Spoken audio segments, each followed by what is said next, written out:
ल okay illustration number 10 फेरिदेखि भन्छु ल मिसेस टिका यो मिस्टर टिका भनेको मान्छे भयो हिजो मैले चाहिँ अडिटरको प्रोफेसनको पठाएको थिएँ हैन अडिटरको थियो क्वेसन इलिस्ट्रेसन नम्बर 9 को त्यो भोलि हेर्ने के अहिलेपछि हेर हिजो पढाएको चाहिँ आज पनि प्रोफेसन नै हो तर म्यानेजमेन्ट कन्सल्टेन्ट प्रोफेसन भनेको चाहिँ के हो भने आफ्नो सिप आर्जन गरेर आफूले केही कुरा जानेको कुराहरू एउटा अफिसै खोलेर बसेर काम गर्ने सेवा दिने के घर बसेर हैन अफिस खोल्दाखेरि त्यो भाडा पनि तिर्नुपर्छ कोही मान्छेलाई पनि स्यालेरी पनि दिनुपर्छ काम चाहिँ सबै बिजनेसको जस्तै हुन्छ के काम चाहिँ बिजनेसको जस्तै हुन्छ हैन खर्चहरू पनि यहाँ बिजनेस जस्तै यहाँ यतापट्टि रिसिभ दिएछ इन्कम हो यतापट्टि पेमेन्ट दिएछ त्यो खर्च हो के हैन काम चाहिँ इन्कमको जस्तै हुन्छ के अरे बिजनेस जस्तै तर आफूले सर्भिस दियो भने हुन्छ अरूले मात्रै काम गर्नु हुँदैन मैले नै अडिटरको लाइसेन्सको साइन गर्नुपर्ने हुन्छ मैले नै अडिटको के अरे अडिट रिपोर्टमा साइन गर्ने हुन्छ म नभेगन चाहिँ त्यो चल्दैन भन्ने खालको चाहिँ प्रोफेसन भन्छ के है त्यो अहिले चाहिँ यो म्यानेजमेन्ट कन्सल्टेन्ट भनेको चाहिँ म्यानेजमेन्टको बारेमा हामीले केही कुराहरू सुझावहरू दिने यो यस्तो गर यस्तो रुल्स आएको छ यस्तो कानुनले यो गर भनेको छ भन्ने कुरा सिकाइदिने काम हो यो चाहिँ हैन अब यसमा चाहिँ mister Tika management consultant maintain his account on a cash basis भनेको चाहिँ यो ट्याक्स अफिसले चाहिँ जहिले पनि क्यास बेसिस फलो गर्छ क्यास बेसिस फलो गर्ने भनेको चाहिँ तिम्रो अघिल्लो वर्षको पैसा आएको पनि हामीले अहिले इन्कममा हाल्नुपर्छ अघिल्लो वर्ष पैसा तिर्यो भने पनि खर्चमा हाल्नुपर्छ नेक्स्ट इयरको पैसा आयो भने पनि इन्कममा के एक्सपेन्सेसमा हाल्नुपर्छ अनि जस्ट नेक्स्ट इयर र लास्ट इयर भन्दैन यो वर्ष पैसा जहिलेसुकैको आओस् त्यो जहिले इन्कम भनेर मान्छ यो क्यास बेसिसले ट्याक्समा चाहिँ उसले कहिले पनि एक्रुअल बेसिस फलो गर्दैन ओके अब बाँकी यो टिकाको अरू खर्च के छ यहाँ तल दिइरहेछ यो हेर्ने है एउटा दिएछ रिसिप्ट अर्को दिएछ पेमेन्ट अब रिसिप्टमा के छ इन्कममा हाल्नु पऱ्यो के दिएछ पेमेन्टको खर्चमा हाल्नु पऱ्यो हैन अब यो रिसिप्ट पेमेन्ट मात्रै हेरेर भएन एडिसनल इन्फर्मेसन पनि हेर्नु पऱ्यो क्या यो माथि दिएको रिसिप्ट एन्ड पेमेन्टमा यो चाहिँ हामीले हाल्यौँ यो हालेनौँ यो यस्तो गऱ्यो भने डाटा दिन्छ यो माथिको र यो तलको सँगसँगै हेर्नुपर्छ है ओके पहिला सरस्वती क्वेसन पढौँ है त रिसिप्ट एन्ड पेमेन्टमा दियो सुरुको यो ओपनिङ ब्यालेन्स अफ क्यास कहिले पनि नहाल्ने ओपनिङ र क्लोजिङ क्यास ब्यालेन्स चाहिँ हामी कहिले पनि हाल्दैनौँ है यो ब्यालेन्स बिडी भनेको थियो हिजो चाहिँ आज चाहिँ ओपनिङ ब्यालेन्स भनेको छ क्लोजिङ ब्यालेन्स भनेको छ यो नहाल्ने यो खर्च पनि हैन इन्कम पनि हैन है अब सुरु भयो यहाँबाट consultation fee visiting fee dividend अब यो कन्सल्टेसन फी भनेको मेरो कामै कन्सल्टेन्ट हो नि त कन्सल्टेन्ट गरेर पाउने भनेपछि कन्सल्टेसन फी चाहिँ हाल्ने इन्कममा हाल्ने है अब यहाँ सल्युसन चाहिँ मेरो कन्सल्टेसन फी कति छ टोटल 8,90,000 मेरो मेन कमाइ नै यही हो अब मेरो कमाइ मलाई सुरुमा मेरो कमाइ हाल्छु कन्सल्टेसन फी 8,90,000 है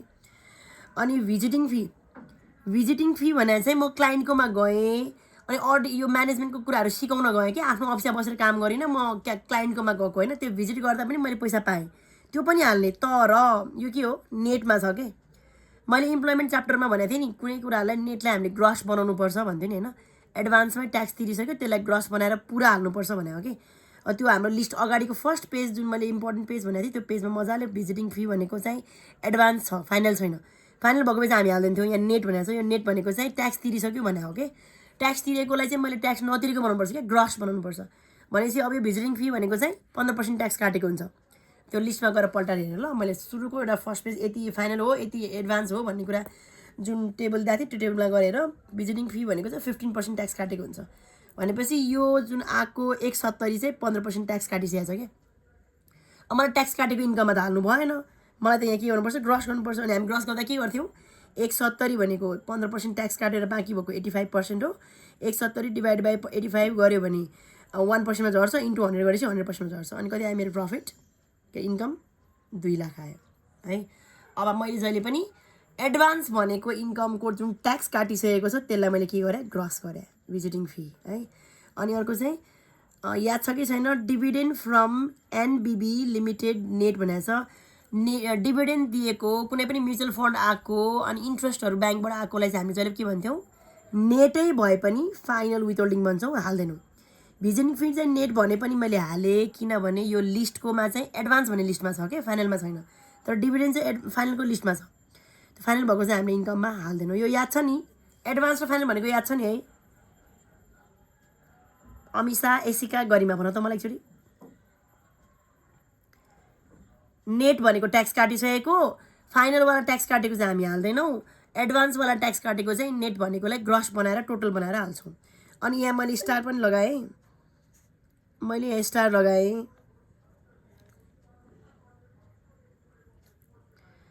यो भिजिटिङ फी भनेको कुरा जुन छ स्टार किन लगाएको भन्दा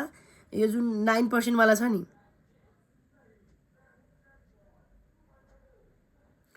यो जुन 9% वाला के रे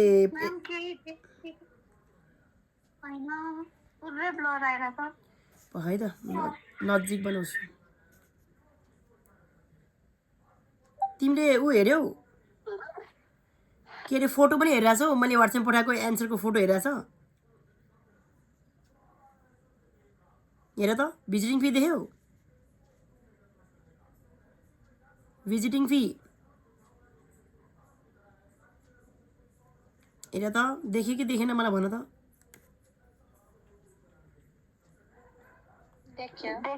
हो यो भिजिटिङ फी माथि तिमी क्वेसन चाहिँ तिमी हेर त म क्वेसनबाट देखाउनु है त तिमीले क्वेसन देख्छौ कि देख्दैनौ व्हाट्सएपमा मैले पठाएको छु फोटो त्यो हेर्न मिल्छ कि मिल्दैन तिमीहरू मिल्दैन होला है ठिक छ म बिस्तारै जुम गरेर देखाउँछु ल भिजिटिङ फीलाई माथि चाहिँ 170 दिएछ यहाँ माथि भिजिटिङ फी भनेर 170 दिएछ नि यो 170 लाई ग्रस गरे क्या एडभान्स भनेको भएर ग्रस गरे तल डिभिडेन्ड पनि नेट दिएछ त्यो चाहिँ हामी हाल्दैनौँ त्यो फाइनल हो कि फाइनल विथहोल्डिङ हामी हाल्दैनौँ है अहिले नोट लेख्छौँ त्यहाँ हो अब यो हालेनौँ अनि त्यसपछि आयो sale of old journal sale of old journal भनेको हाम्रो अफिसमा आएको पत्रिकालाई अब धेरै बनाएर कबाडीमा बेचिदियो कि त्यो आएको इन्कम छ मेरो कति हेर त सेल अफ ओल्ड जर्नलको इन्कम 2250 त्यो इन्कममा हाल्यो भिजिटिङ पछि सेल अफ ओल्ड जर्नल हाल्यो मेरो कमायो भनेर 2250 हाल्यो हो अनि अरू अब के हालिने अरे एउटा इन्ट्रेस्ट अन गभर्मेन्ट बोन्ड मैले भनेको थिएँ नि है सरकारी ब्याङ्कले दिने ब्याङ्कहरूले दिने ब्याज गभर्मेन्ट बोन्डले दिने ब्याज डिभिडेन्ड हामी हाल्दैनौँ फाइनल विथहोल्डिङ भनेर त्यो पनि हालेनौँ अनि विनिङ फ्रम लट्री पनि फाइनल विथहोल्डिङ यो कुरा यो मलाई एकचोटि प्लिज तिमीहरूले माइक्रोफोन अन गर फाइनल विथहोल्डिङ भनेर चाहिँ बुझाएको छैन अरे गरिमा नि एसीका फाइनल विथहोल्डिङ भनेर बुझाएको छैन अमिषा माइक्रोफोन अन गर अनि बोल फाइनल र एडभान्स भनेर बुझाएको छ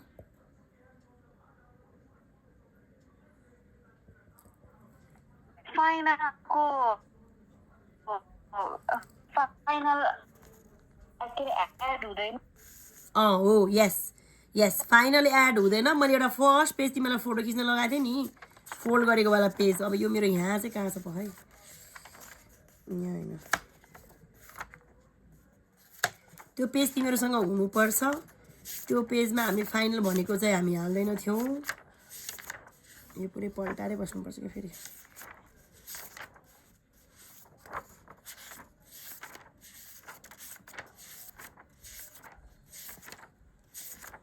फोल्ड गरेको पेज थियो कता गयो यो लिस्ट याद आयो यो लिस्ट याद आयो यही हो यसमा फाइनल भनेर यो पछाडि फाइनल लेखेको चाहिँ हामी हाल्दैनौँ एडभान्स लेखेको चाहिँ हाल्छौँ के बुझ्यौ अब त्यही कुरा हामी बिजनेसमा नि पढ्छौँ त्यही कुरा इन्भेस्टमेन्टमा नि पढ्छौँ यो कुरा चाहिँ इम्पोर्टेन्ट छ है यो बुझ्नु पर्यो ओके अब मैले यहाँ त्यत्रो धेरै इन्कममा मैले एउटा चाहिँ कन्सल्टेसन फी हालेँ एउटा भिजिटिङ फी हालेँ एउटा सेल अफ ओल्ड न्युजपेपर हालेँ 3टा मात्रै हालेँ बाँकी सबै डिभिडेन्ड पनि हाल्दिनँ ब्याङ्क लोन मेरो इन्कम होइन सेल अफ ओल्ड फर्निचर भनेको मेरो यो चाहिँ के हो गेन आउने हो गेन भनेको क्यापिटल गेन हो यो अहिले तल हाल्छौँ हामी इन्भेस्टमेन्टमा अनि इन्ट्रेस्ट अन गभर्मेन्ट बोन्ड हाल्दैनौँ विनिङ फ्रम लट्री भनेको यो पनि तिम्रो के हो विनिङ फ्रम लट्री भनेको नि फाइनल विथहोल्डिङ हाल्दैनौँ अनि एक्जामिनर फी भनेको कपी चेक गरेको मिटिङ बसेको पनि फाइनल विथहोल्डिङ हो के क्वेसन पेपर बनाएको यो पनि तिमीले भेट्छौ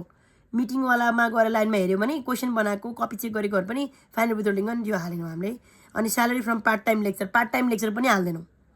दिनदिनै पढाउने तिम्रो कामै दिनदिनै पढाउने खालको छ भने चाहिँ त्यसको हाल्छौँ तर आज गएर पढायो बुझायो आयो त्यसको स्यालेरी खायो त्यसको ट्याक्स काटेरै आउँछ त्यो पनि फाइनल विथहोल्डिङ हो भनेपछि यो सबै शब्दहरू चाहिँ फाइनल विथहोल्डिङ हो भनेर चाहिँ यहाँ तल लेखा हुन्छ वर्किङ नोटमा गएर हेर यहाँनिर हेर त वर्किङ नोटमा जाऊ डिप्रिसिएसन बेस पोइन्ट नम्बर यो 4 देखि छ पोइन्ट नम्बर डी देखि dividend receive from resident company on interest government bond and part time lecture are final withholding final भनेर यसरी नोट लेखिदिनु पर्छ तिमीले है बुझ्यौ dividend receive from resident company अनि salary from part time lecture are final withholding अनि winning from lottery is subject to casual gain tax यो पनि फाइनल यो पनि फाइनल है। यो क्याजुअल गेन बाटोमा भेट्टाको लट्री गरेर जितेको पैसाहरू पनि ट्याक्स काटेरै आउँछ, त्यो पनि फाइनल हो भनेर यहाँ लेख्ने यसरी। अनि according to section 50 widow from dependent I can elected as a couple अरे। यो एउटा पोइन्ट चाहिँ मजाले अन्डरलाइन गर, point number F, point number F चाहिँ अन्डरलाइन गर त। According to section 50 a widow with dependent can elect as a couple अरे। मैले भन्थेँ नि क्वेसन साइलेन्ट छ भने मान्छे बिहे भएको होस्, छोराछोरी भन्ने कुरा होस्, कपाल मान्दैन थियो होइन। तर विडो भने चाहिँ विधवा, जसको चाहिँ श्रीमान छैन, जसले उसले हेर्छ त्यो श्रीमान छैन, त्यो श्रीमान नभएको मान्छेको चाहिँ छोराछोरी छ, पढाउने लेखाउने मान्छे छ, उसले चाहिँ ट्याक्स तिर्ने बेलामा कपालको स्ट्याटस दिएर तिरौ अरे के। अब यहाँ अहिले भने तल भन्छ होला, पछि कुराहरूमा यो है। ओके, अनि हेर remuneration receive from setting up question paper and यो सेक्सन 50 वाला हो, सेक्सन 50 वाला हो। यो सायद मिस्टर टिका भन्ने चाहिँ विडो होला के। यहाँ अहिले मैले क्वेसन पुरा तल पढाएको छैन, यो तलको क्वेसनहरू पढाएको छैन। यो चाहिँ विडो श्रीमान मऱ्यो भन्ने केही भने होला तलतिर पखाइ। हिज वाइफ एक्सपायर्ड, यहाँनिर पोइन्टमा छ अरे, क्वेसनमा छ हिज वाइफ एक्सपायर्ड 2 years अगो and he has a 2 minor son. 2टा सानो बच्चाहरू छ अरे के। यो जुन लाइनले चाहिँ के भन्यो भने मेरो श्रीमती छैन तर 2टा छोराछोरी छ। अब त्यो भनेपछि विडो भने अब केटा, यस्तो विधवा र विदुषा भन्छ क्या। केटा मऱ्यो भने विधवा, केटी मऱ्यो भने विदुष भन्छ, यस्तै भन्छ, विदुर भन्छ क्या अरे। अब उनीहरूको छोराछोरी छ भने चाहिँ अब हामीले चाहिँ यहाँ टिका मात्रै भन्यो भने चाहिँ यहाँ माथि टिका मात्रै भनेको छ नि त। अब छोराछोरी छ भने पनि हामी त्यसलाई कपाल मान्थेनौँ कि। तर विधवा भन्यो भने चाहिँ कपाल मान्ने, उसको छोराछोरी छ भने, उसले छोराछोरी पाल्नु पऱ्यो भने चाहिँ, बुझ्यौ नि। उसले छोराछोरी मरेको के अरे वाइफ मरेको 2 वर्ष भयो अरे, अनि उसको 2टा छोराछोरी पाल्नु छ। अब उसको जिम्मेवारी आयो नि त काँधमा जिम्मेवारी आयो भने त्यो उसले ट्याक्स तिर्ने बेलामा किन बिचरालाई 5 लाखमा ट्याक्स तिराइदिनु, 6 लाख छुट गराइदिउँ अनि त्यसपछि बाँकी ट्याक्स तिरौँ भन्नु खोजेको क्या यसले चाहिँ, बुझ्यौ। कपाल मान भन्नुको मतलब चाहिँ 5 लाख र 6 लाख हुन्छ, अनम्यारिडलाई 5 लाख, म्यारिडलाई 6 लाख छुट देऊ भन्नु खोजेको क्या यो कपाल स्ट्याटस मान भनेको चाहिँ। किनभने उसले छोराछोरी पाल्ने छ अनि 1 लाख भयो भने ट्याक्स नतिराइदिउँ भन्नु खोजेको क्या, बुझ्यौ। ओके, अर्को हेर है, remuneration receive from setting up question paper, examining answer sheet, अनि आर फाइनल विथहोल्डिङ इन्कम भनेको चाहिँ यो पनि तिमीले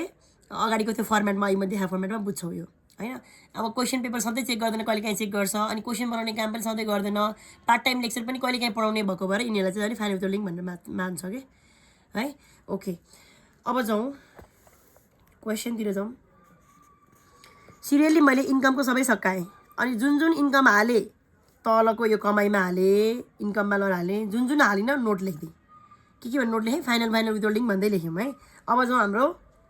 खर्चतिर। सुरुमा खर्च छ मेरो अफिस एक्सपेन्सेस। अब अफिस एक्सपेन्सेसको मेरो खर्च चाहिँ 1.5 लाख छ है। अफिस एक्सपेन्स खर्च मेरो 1.5 लाख छ। अनि यसको लागि तल के भनेको छ पढ्ने पनि, यहाँनिर एडिसनल इन्फर्मेसनमा ट्राभलिङ एक्सपेन्सेस इन्क्लुड भन्ने हो, opening WDV, outstanding salary, office एक्सपेन्सेसको लागि यहाँ तल भनेको छ ल है। Office expenses include medical expenses 15,000 incurred for his treatment रे। अब मेडिकल एक्सपेन्सेस भने छुट्टै कुरा हो, अफिस एक्सपेन्सेस भित्र लगेर हाल्न मिल्दैन के। अब माथि अफिस एक्सपेन्सेस भनेर 1.5 लाख रहेछ खर्चमा, त्यो पुरै 1.5 लाख देखाउन पाइएन। अब यहाँ खर्चमा के गरेर यहाँ एलोएबल डिडक्सनमा अफिस एक्सपेन्सेसमा 1.5 लाखमा 15,000 घटायो कि। किन घटाएको म्याम भन्दा मेडिकल एक्सपेन्सेस खर्च देखाउन पाइँदैन, त्यसको हामीले मेडिकल ट्याक्स क्रेडिट लिन्थ्यो, याद छ। मेडिकल ट्याक्स क्रेडिट चाहिँ लिन पाइन्छ, अहिले एकछिनमा लिउँला है। भनेपछि खर्च देखाउन चाहिँ पाइँदैन, आफूलाई गरेको मेडिकल एक्सपेन्सेसको क्रेडिट चाहिँ लिने हो। अब त्यही भएर खर्च देखाउन नपाउने भएको भएर 1.5 लाखबाट 15,000 चाहिँ घटायो। अनि जो युटिलिटी एक्सपेन्सेस भने कति खर्च छ मेरो 60,000 छ है। युटिलिटी एक्सपेन्सेस भनेको 60,000 छ। यो भने चाहिँ के हो म्याम भनेको बत्तीको बिल, धाराको बिल भन्नलाई युटिलिटी बिल भन्छ क्या होइन। टेलिफोनको बिल, इन्टरनेटको बिल यिनीहरू तिर्नेलाई चाहिँ अब यो अफिसमा धारा बत्ती पानीहरू चलाएको थियो होला अनि इन्टरनेट पनि जोडेको थियो होला, तिनीहरूलाई तिर्ने पैसालाई युटिलिटी बिल भन्छ है। युटिलिटी खर्च मेरो 60,000 रहेछ। अब त्यसको लागि तल के भनेको छ कि छैन पढ, यहाँ एडिसनल इन्फर्मेसनमा युटिलिटी बिलको लागि के भनेको छ कि छैन हेर्ने, छैन भने पुरै इन्कम खर्च लगाएर देखाउने। युटिलिटी एक्सपेन्सेस सायद 60 नै देखायो होला, 60 नै देखाएको छ, के पनि भनेर रहेछ। स्यालेरी टु स्टाफ मेरो खर्च कति 1.75 होइन। अनि तल के भन्छ स्यालेरीको लागि यहाँ हेर है एउटा कुरा भनेको छ outstanding salary 25,000 not included in the above statement रे के बनायो मलाई माइक्रोफोन अन गरेर भन त माइक्रोफोन अन गरेर भन त आउटस्ट्यान्डिङ स्यालेरी भने के हो मैले टोटल स्यालेरी तिरेको माथिको चाहिँ मैले देखायो 175 हैन 175 चाहिँ खर्च तिरेको देखायो तर अझै तिर्न चाहिँ 25 बाँकी छ रे के अनि प्लिज फर यो काइन्ड इन्फर्मेसन यहाँ माथि के फलो गरेछ हामीले क्यास बेसिस भेरी इम्पोर्टेन्ट मैले त्यो अनलाइन गराएको क्यास बेसिस भनेको पैसा तिरेको हाल नतिरेको नहाल जहिलेसुकैको होस् हामीलाई मतलब भएन यो वर्षको तिर्न बाँकी छ अकाउन्टमा भएको भए चाहिँ तिरेको र तिर्न बाँकी सबै हाल्थ्यौँ ट्याक्सले चाहिँ नतिरेको मतलब छैन तिरेको मात्रै खर्च देखाऊ भन्ने उसले आउटस्ट्यान्डिङ देखाउन पाएन अनि यही कुरा यहाँ पोइन्टमा कहाँ लेखा छ भन्दा लास्टमा गएर mister Tika is adopting cash basis accounting cash basis follow गरे भएर hence outstanding salary is not included outstanding salary हाल्न पाइएन किनभने ट्याक्सले कहिले पनि एक्युरल बेसिस फलो गर्दैन अलवेज क्यास बेसिस फलो गर्ने भएको भएर पैसा तिरेको मात्रै हाल्ने पैसा पाएको मात्रै हाल्ने है अब यो आउटस्ट्यान्डिङ स्यालेरी माथिको स्यालेरीमा नजोड्ने माथिको स्यालेरी मेरो कति छ 175 छ त्यही 175 पुरै लगेर यहाँ हालिदिने खर्चमा स्टाफ स्यालेरी 175 हाल्यो है आउटस्ट्यान्डिङको केही पनि ट्रिटमेन्ट गरेनौँ किनभने क्यास बेसिस फलो गरेको अनि ट्राभलिङ एक्सपेन्सेसलाई के भन्दै थियो माथि ट्राभलिङ एक्सपेन्सेस खर्च देखाएको छ मेरो टोटल कति भन्दा 80,000 अनि त्यहाँ नोट पनि छैन एडिसनल इन्फर्मेसनमा के छ travelling expenses include 5,000 incurred for repair of furniture रे रिपेयर अफ फर्निचर भने के रिपेयर अफ फर्निचर भने के हो हाम्रो ब्लकको एसएस हो कि न याद छ याद आयो फर्निचर भनेको ब्लक सी कि बी ब्लक बी फर्निचरको रिपेयर चाहिँ ट्राभलिङभित्र मिक्स हुन पाइयो त पाएन नि छुट्टै छुट्टै खर्च हो नि त त्यो भएको भएर ट्राभलिङ एक्सपेन्सेस यहाँनिर गएर खर्च देखाएको छ उसले तर 80,000 मा 5,000 चाहिँ घटायो के ट्राभलिङ एक्सपेन्सेसमा 80,000 मा 5,000 चाहिँ घटाइदियो किनभने रिपेयर घुसेर बसाएको थियो रिपेयर मैले हटाइदिएँ अनि रिपेयर चाहिँ हामी के गर्थ्यौँ रे डेप्रिसिएसन बेस आएपछि त्यसको 7% और एक्चुअल भिसेबेज लेस गर्नुपर्छ त्यसमा काम लाग्छ यो 5,000 यो 80,000 मा 5,000 रिपेयर घटाएर 75,000 चाहिँ देखायो ट्राभलिङ एक्सपेन्सेस हैन अनि अरु खर्च भनेको चाहिँ एउटा छ पर्चेज अफ फर्निचर यो मेरो खर्च होइन मेरो सम्पत्ति हो यसको डेप्रिसिएसन काट्नुपर्छ चैत्रमा किने अरे चैत्रमा किन्यो भने 2/3 हैन माघसम्म किन्यो भने 3/3 अनि पुससम्म किन्यो भने माघदेखि चैतसम्म किन्यो भने 2/3 वैशाखदेखि असारसम्म किन्यो भने 1/3 याद गर्ने है यो एसएस किन्यो भनेको खर्च चाहिँ होइन सम्पत्ति किनेकोमा डेप्रिसिएसन काट्नुपर्छ याद गर्ने चैत्रमा किनेछ भन्न इन्ट्रेस्ट अन ब्याङ्क लोन यो पनि खर्च हाल्ने डोनेसन अहिले हामी हाल्दैनौँ लास्टमा गएर हाल्छौँ पर्चेज अफ जर्नल पनि हाल्ने हेल्थ इन्सुरेन्स प्रिमियम भनेको छ हेल्थ इन्सुरेन्स प्रिमियमको एचआइपी हो त्यो अहिले दिँदैनौँ एचआइपीको रुल्स पनि बिर्स्यो होला है इम्प्लोइमेन्टको एलआइपीको चाहिँ 40,000 और एक्चुअल विसेबेज लेस एचआइपीको चाहिँ 20,000 और एक्चुअल विसेबेज लेस है अहिले त्यो विसेबेज लेस गर्नुपर्छ है डोनेसन पनि 5% अनि 5% अफ एडजस्टेड ट्याक्सेबल एक्चुअल अनि म्याक्सिमम 1 लाख त्यो गर्न बाँकी छ यो अहिले गर्दैनौँ यो छोड्छौँ एउटा एचआइपी छोड्छौँ अरू बाँकी सबै खर्च हाल्छौँ अफिस रेन्ट पनि हाल्छौँ पर्चेज अफ जर्नल पनि हाल्छौँ इन्ट्रेस्ट अन ब्याङ्क पनि हाल्छौँ फर्निचर पनि हाल्दैन तर यसको मैले वर्किङ नोट डिप्रिसिएसन देखाउनुपर्छ है ल हेर के हालेर त पर्चेज अफ जर्नल हाल्यौ इन्ट्रेस्ट अन ब्याङ्क लोन हाल्यौ अफिस रेन्ट हाल्यौ अब डिप्रिसिएसन र रिपेयर चाहिँ वर्किङ नोटबाट आउँछ कसरी आउँछ म्याम भन्दा फर्निचर मैले किनेको चैत्रमा कतिमा किनेको 1,75,000 मा किनेको अब यसको हामीले के गर्थ्यौँ डेप्रिसिएसन निकाल्ने बेलामा opening WDV plus addition minus disposal गर्थ्यौँ ओपनिङ डब्लुडिबी कति छ भनेर क्वेसनले भनेको छ कि हेरौँ है लेट्स सी तलपट्टि के भन्छ एडिसन इन्फर्मेसनमा हेर त ओपनिङ डब्लुबी कहाँनिर गएर भनेको छ यसले यहाँ सेकेन्ड लाइनमा भनेको छ ओपनिङ डब्लुडिबी अफ फर्निचर वाज पुरानो मेरो तान्नुपर्ने भ्याल्यु चाहिँ 45 छ रहेछ यो वर्षको किनेको एडिसन चाहिँ 175 रहेछ तर त्यसलाई मैले 2/3 मात्रै एड गरेँ बिकज चैत्रमा किन्यो एन्ड माइनस बेचेको पनि छ होला हेर त डिस्पोजलमा पनि रहेछ यहाँ डिस्पोजल के भन्छ क्वेसनले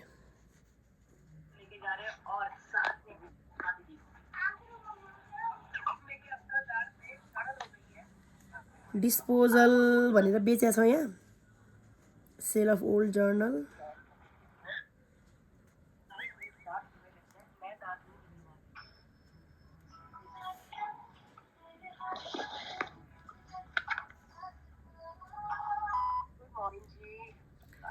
सुरुमा ट्राभलिङ एक्सपेन्सेस सेकेन्डमा WDV outstanding salary 25,000 assessable income from investment यो भइहाल्यो इन्भेस्टमेन्ट छुट्टै हालेर राखौँला office expenses include medical expenses यो भइहाल्यो हिज वाइफ एक्सपायर्ड 2 years अगो यो भइहाल्यो donation and office rent include 4,000 for the prepayment of next year हेर है अफिस रेन्टको के भनेर चाहिँ त office rent include 4,000 which was payment for next year रे नेक्स्ट इयरको पेमेन्ट गरोस् अघिल्लो वर्षको पेमेन्ट गरोस् मैले क्यास बेसिस फलो गरे भएर सबै हालिदिने अफिस रेन्टमा यो 4,000 घटाएको छैन हेर त अफिस रेन्ट मेरो खर्च कति छ 40,000 अफिस रेन्ट मेरो खर्च 40,000 त्यो 40,000मा 4,000 नघटाइकन टोटल 40,000 खर्च देखाएको छ किन ma'am we follow cash basis next इयरको तिरे भन्दामै घटाउने होइन अकाउन्टमा चाहिँ घटाउँथ्यौँ तर यहाँ चाहिँ घटाउने होइन है अब एउटा चाहिँ सेल अफ फर्न यहाँ रहेछ डिस्पोजल यो माथिको रिसिप्टको सेक्सनमा जाऊ ब्याङ्क लोनको मुनि सेल अफ ओल्ड फर्निचर यो भने के हो बेच्या हो किन डिस्पोजल हो किन सेल अफ ओल्ड फर्निचर भने सेल अफ ओल्ड फर्निचर भने डिस्पोजल हो नि है बेचेको हो त्यो लगाएर यहाँ हाल्यो है ओपनिङ डब्लुडी वर्किङ नोटमा छ एडिसनलमा छ किनेको एडिसनवाला पेमेन्ट साइडमा छ अनि बेचेको सेलवाला चाहिँ सेल अफ ओल्ड फर्निचर भनेर 25,000 यहाँ दिएको छ है त्यो सबै याद छ कि छैन हाम्रो डिप्रिसिएसनको फर्मेट बनाउँथ्यौँ त्यहाँ चाहिँ फर्मेट बनाउँछ यहाँ चाहिँ पर्दैन यहाँ सिधै formula depreciation base is equals to opening WDV हामी तल एड एडिसन लेस डिस्पोजल गर्थ्यौँ अब यहाँ चाहिँ सिरियली फर्मै हाल्दैछ opening WDV observe addition minus disposal opening WDV 45,000 plus 175 into 2/3 because चैत्रमा किन्यो माइनस डिस्पोजल गरेर मेरो कति आयो डिप्रिसिएसन बेस 1,36,667 अब यो डिप्रिसिएसन बेस आउनु भने के हो म्याम भन्दा डिप्रिसिएसन ब्लकको अनुसार पर्सेन्ट लाउनलाई अनि अर्को रिपेयरको 7% लाउनलाई यो डिप्रिसिएसन बेस आएर याद छ कि छैन फर्निचरको पर्सेन्ट मेरो ब्लक बी भएको भएर 25% त्यही डिप्रिसिएसन बेस 1,36,600 को 25% निकाल्दा आयो 34,137 167 अनि त्यसपछि जाऊ एलोएबल रिपेयर अफ फर्निचर चाहिँ त्यही अघिको डिप्रिसिएसन बेस द्याट इज 136,667 को 7% और एक्चुअल कति थियो अघि 5,000 के भित्र मिक्स भएको थियो यो ट्राभलिङ एक्सपेन्सेस भित्र मिक्स भएको थियो हामीले छुट्याइदिएको थियौँ त्यो 5,000 एक्चुअल भयो अनि यसको 7% निकाल्दा विचेबल लेस गर्दा कति आयो 5,000 नै कम आयो यहाँ चाहिँ सिधै 7% मात्रै बनाएको छ निकाल्दाखेरि पक्कै यो 5 भन्दा बढी नै आयो होला अनि त्यही भएर विचेबल लेसमा 5,000 लियो अब एलोएबल डेप्रिसिएसन आयो मेरो 34,138 रिपेयर चाहिँ त्यही 5,000 आयो अनि ल्याएर यहाँ हाल्यो डेप्रिसिएसन हाल्यो 34,167 अनि अर्को चाहिँ 5,000 सबै खर्च जोडेर मेरो टोटल खर्च आयो कति 5,57,209 अघि मेरो कमाइ कति आएको थियो यहाँनिर 890 2 लाख र 2,250 जोड्दा 10,92,250 यो आयो इन्कम यो आयो एक्सपेन्सेस घटाएर मेरो बाँकी भयो 5,35,141 यसलाई भन्छ accessible income from profession business होइन है म हुन चाहिँ बिजनेस च्याप्टरभित्र छु प्रोफेसन पनि पढ्नुपर्छ बिजनेस पनि पढ्नुपर्छ है यो आयो प्रोफेसन अनि बिचमा मैले एउटा कुरा छोडेको छु एसेसेबल इन्कम फ्रम इन्भेस्टमेन्ट छोडेको छु त्यो चाहिँ इन्भेस्टमेन्टकै हेडीमा राख्नुपर्छ प्रोफेसनको आयो इन्भेस्टमेन्टको हेडीमा लगाएर 750 ल्याएर राखेको छु र त एसेसेबल इन्कम फ्रम प्रोफेसन मेरो उताबाट आयो 5,35,041 अनि त्यसपछि एसेसेबल इन्कम फ्रम इन्भेस्टमेन्ट अघि एडिसनल इन्फर्मेसन दिएको थियो that is 7,50,000 total accessible income कति आयो 12,85,041 हो अब यसपछि मेरो बिजनेस च्याप्टरमा पनि इम्प्लोइमेन्ट जस्तै रिटायरमेन्ट कन्ट्रिब्युसन घटाउने म्याम डोनेसन घटाउने एलआइपी घटाउने एचआइपी घटाउने त्यो सेम हो कि अब यहाँबाट तल सेम हो कि तिमीले बुझ्ने भनेको खालि यो मात्र हो कि बिजनेसको र उसको भनेको चाहिँ उसको इन्कम र उसको खर्च घटाएर एसेसेबल इन्कम फ्रम बिजनेस अथवा प्रोफेसन आयो भने सक्यो के च्याप्टर नि अब बाँकी यो सबै इम्प्लोइमेन्ट जस्तै हो अब यो तल त फर्स्टमा मैले रिटायरमेन्ट कन्ट्रिब्युसन घटाउँथेँ यसमा घटाउँदैन किनभने एसेसेबल इन्कम फ्रम इम्प्लोइमेन्ट छँदै छैन कि इम्प्लोइमेन्ट भएको भए रिटायरमेन्ट कन्ट्रिब्युसन आउँथ्यो त्यो आउँदैन अनि त्यसपछि डोनेसनको के हो एसेसेबल इन्कमको टोटल आएको 12,85,000 को 5%। एक्चुअल डोनेसन कति दिएको अघि क्वेसनमा मैले छोडिदिएको थिएँ अघि डोनेसनलाई। डोनेसन कति दिएको 45,000 हो। यो डोनेसन कति छ हेर त्यहाँ क्वेसनमा 45,000 छ। त्यो 45,000 एक्चुअल भयो अनि माथि आएको एसेसेबल टोटल एसेसेबल इन्कमको 5% और म्याक्सिमम लिमिट 1 लाख। विचेबल लेसमा कुन गयो 45,000 नै गयो हैन। अब मेरो 12,85 मा 45 घटाएपछि कति आयो 12,40 41 आयो। अब त्यसमा के घटाउन बाँकी छ म्याम भन्दा एउटा एचआइपी छ। अघि मैले छोडेको थिएँ एचआइपी। अघि मैले एचआइपी क्वेसनमा छोडेको थिएँ त हेल्थ इन्सुरेन्स प्रिमियम 27,000 छोडेको थिएँ। त्यसको पनि हाम्रो के छ अरे एक्चुअल और 20,000 विचेबल लेस। हेर त हेल्थ इन्सुरेन्स प्रिमियम मेरो एक्चुअल चाहिँ 27,500 छ एन्ड म्याक्सिमम लिमिट 20,000। विचेबल लेसमा कति आयो 20,000 आयो। अनि यो घटाइसकेपछि यो माथिको 12,40,000 41 12,40,000 41 मा 20,000 घटाएपछि मेरो 12,20,000 41। अब यो आइसकेपछि चाहिँ म्याम यसलाई चाहिँ मैले के भन्छु ट्याक्सेबल इन्कम भन्छु। अब यो त नयाँ हैन के मैले तिमीलाई पढाइरहनु पर्ने जरुरी नै छैन। ट्याक्सेबल इन्कमसम्म आउने चाहिँ नयाँ हैन। एसेसेबल इन्कम फ्रम प्रोफेसन आएपछि बाँकी फेरि इम्प्लिमेन्ट जसरी नै गर्ने हो। अब यो ट्याक्सेबल इन्कम आएपछि ट्याक्स लाउन थाल। कसरी ट्याक्स लायो म्याम भनेको सुरुको 6 लाखलाई के भन्यो कपल भन्यो। अनि यो बिजनेस च्याप्टरमा 1% ट्याक्स लाउँदैन के फेरि इम्प्लोइमेन्ट जस्तो 1% ट्याक्स लाउँदैन है। यो जागिर खानेले मात्रै एसएसएफ भनेको सोशल सेक्युरिटी फन्ड हो। त्यो भनेको जागिर खाँदा पछि आउने पैसा हो कि जागिर रोजगारी भत्ता हो कि त्यो भने त्यो जागिरसँग रिलेटेड भएको मात्रै 1% तिर्ने भएर त्यता चाहिँ आउँछ इम्प्लोइमेन्टमा। यो बिजनेस च्याप्टरमा चाहिँ निल भएर आउँछ। यहाँ निल छ है। कपल माने किन कपल माने अरे विडो हो उसको विडो अथवा विदुर र विधवा भन्छ। केटी मर्यो भने चाहिँ विदुर भन्छ केटा मर्यो भने चाहिँ विधवा भन्छ। अब यहाँ चाहिँ विडो नै भन्ने वर्ड गरेको छ हैन। केटालाई चाहिँ विडो भन्दैन खासमा मर्न चाहिँ वाइफ मर्या हो कि। अनि केटा चाहिँ ले चाहिँ दुईटा छोराछोरी पालिरहेछ भने उसको नाममा डिपेन्डेन्ट छ भने कपल मान्ने त्यो रुल्स हो के। त्यो रुल्समा नि यहाँ तल लेखेको पनि देखाइहालेँ यहाँ अन्डरलाइन गरेको छ सेक्सन 50 बाट। अनि हामीले त्यही भएर यसलाई ट्रिट गर्यो कपल ट्रिट गर्यो भने हामीले यहाँ कति दियो 6 लाख। 6 लाखलाई निल त्यसपछिको 2 लाखलाई 10% त्यसपछिको 3 लाखलाई 20%। अब 6 + 2 8 8 + 3 11। अब मेरो टोटल ट्याक्सेबल इन्कम कति छ मेरो टोटल ट्याक्सेबल इन्कम कति छ 12,20,041 छ। 12,20,041 छ। त्यसमध्येमा 6 लाख को तिराए 6 लाख को तिर्नु परेन 2 लाख को 10% 3 लाख को 20% अनि बाँकी कति रह्यो म्याम भन्दा 6 लाख 2 लाख र 3 लाख गर्दा 11 लाख भयो। मेरो टोटल 12 लाख छ। 12 लाखमा 1,20,041 चाहिँ 30%।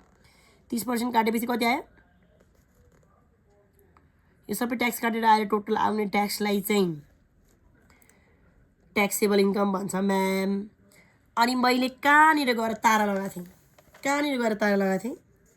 यहाँनिर गएर जुन भिजिटिङ फीलाई हामीले ग्रसलाई के अरे नेटलाई ग्रस बनाएर उतापट्टि 2 लाख देखाएको थियो। खास मैले कमाएको चाहिँ 2 लाख रहेछ म्याम। त्यसमा 30,000 ट्याक्स तिरेर मैले हातमा पाएको पैसा चाहिँ 170 हो के।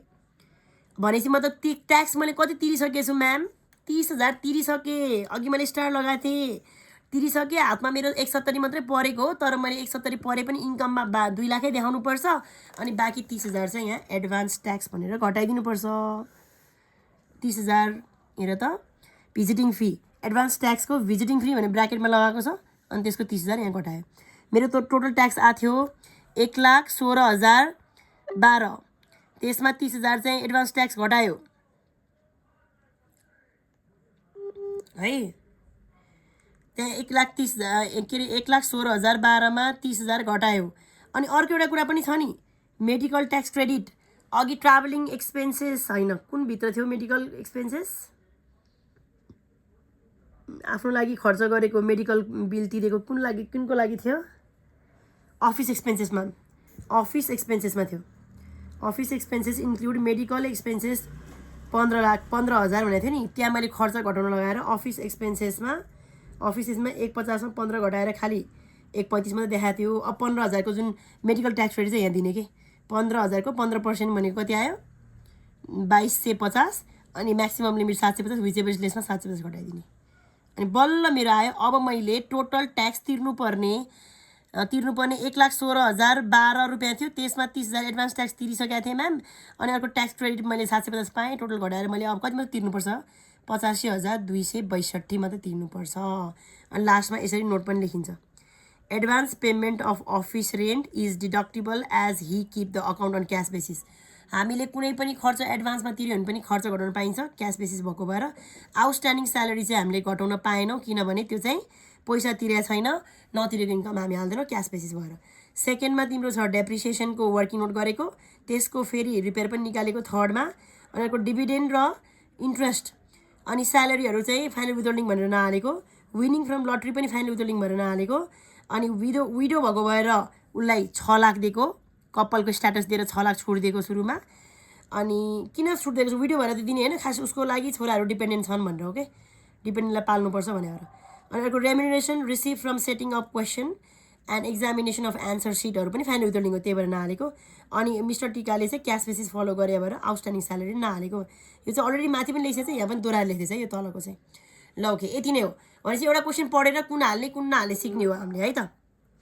चाहिँ ट्राई गर, यसको म रेकर्डेड पनि हाल्छु। अनि यसरी सरस्वती हिजोको पनि हेर, हिजोको भिडियो पनि हेर होइन। हिजोको चाहिँ मैले बिजनेसको कन्सेप्ट पनि बुझाएको छु, प्लस एउटा क्वेसन इलिस्ट्रेसन नम्बर 9 पनि गराएको छु। अनि यो 10 पनि रेकर्डेड आउँछ, फेरि दोहोऱ्याएर हेर्ने एकचोटि। तिमी पहिला फोटो हेर, मैले फोटो पनि पठाएको छु, यहाँ ब्लर आएको छ भने फोटो र मेरो भिडियो सँगसँगै कम्पेरिजन गरेर हेर ल अमिसा।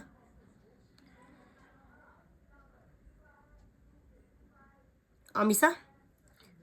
है, अब एउटा क्वेसन पढाउँछु, म एन्सर पढाउन क्वेसन पनि पढाउँछु, ट्राई गराउ ल भोलि क्लासमा आउँदा। एकचोटि ट्राई मात्रै गर ल एउटा क्वेसन है त। अनि भोलि म क्लासमा, भोलि प्लिज क्लासमा पनि आऊ ल प्लिज। यो क्लास एउटा आउने एउटा नआउने, आज मैले बुझाएकोमा भोलि बुझाउन पाएँ कि पाइनँ, भोलि मैले तिमीहरूले बुझेको छ कि छैन म तिमीहरूको फेस हेरेर थाहा हुन्छ कि मलाई। अब भोलि आऊ क्लासमा, मैले नयाँ कुरा पनि भन्न पाउँछु, नयाँ अब भोलि चाहिँ म बिजनेसको पढाउन नत्र प्रोफेसनको बुझाएको छ भने है। ल एउटा क्वेसन पठाउँछु, त्यो पनि गर्ने ल। ल ओके बाई।